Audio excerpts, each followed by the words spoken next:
The Dearborn Independent, Chronicler of the Neglected Truth, September 19th, 1925, Volume 25, Number 48. Mr. Ford's page.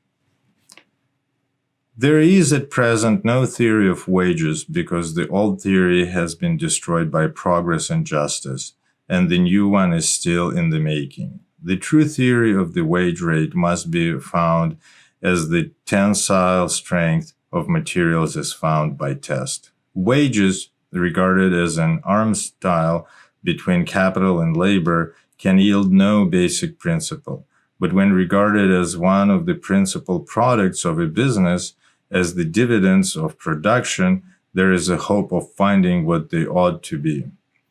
All that the traffic will bear has never yet been applied to wages.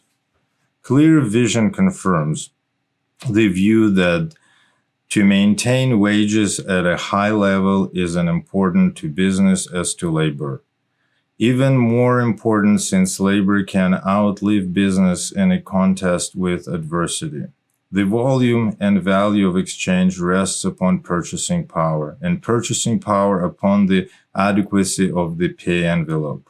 That must always be true in a nation of workers who are slaves neither to aristocracy nor low-level communism. This magazine is constantly receiving letters asking what is meant by a just wage or an adequate wage. The desire evidently being for some statement of a theory of wages. It is a false theory that at present there is any standard of wages or can be. The whole matter is still in making, and the new theory must be based on a new practice. The old theory, which still persists in business, is that the rate of wage depends on the bargaining power of the worker, as against the monopoly power of the employer. Business is a pitched battle with wages, the terms of armistice. Under that theory, both sides lost. Under that theory, labor unions rose and organized war began, with boycott and lockouts as the weapons. Nothing more is needed than these results to prove the theory false. Yet it is clung to by old line management and old line labor with equal tenacity. They both are wrong. The acceptance of a theory like that, as if it were a natural law, has hindered our progress in discovering the true basis of human relations. It needs to be driven home to man's mind that such a theory represents nothing but the commendation of their logic to their errors.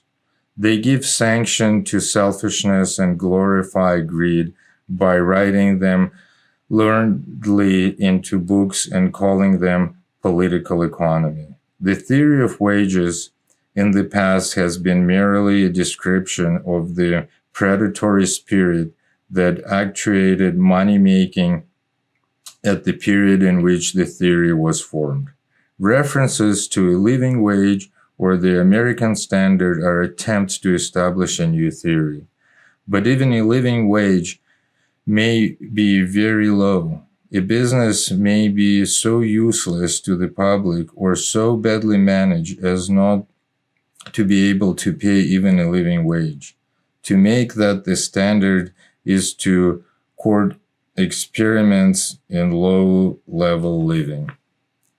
The living wage in America happens to be fairly high. The reason is found in the energy and intelligence of labor and the ability of management in business. The two have cooperated toward useful production, which in turn has been rewarded by wide purchase and use. In a very important sense, then, there is no standard wage except that set by the energy, ability, and character of all who are engaged in the business, managers, and men. The political economists and social theorists have no basis on which to erect a theory of standard wage. The basic fact is that the standard wage is what management and industry can make it. Upon managers more than upon political economists rests the responsibility of furnishing data for the new theory of wages. A business that does not include a steady and profitable wage scale among the good things it produces is not a very productive business. A business where the dividends are odd of all proportions to the wages is grossly lopsided. Yet a business which should divide every last surplus dollar into wages would be in danger of extinction.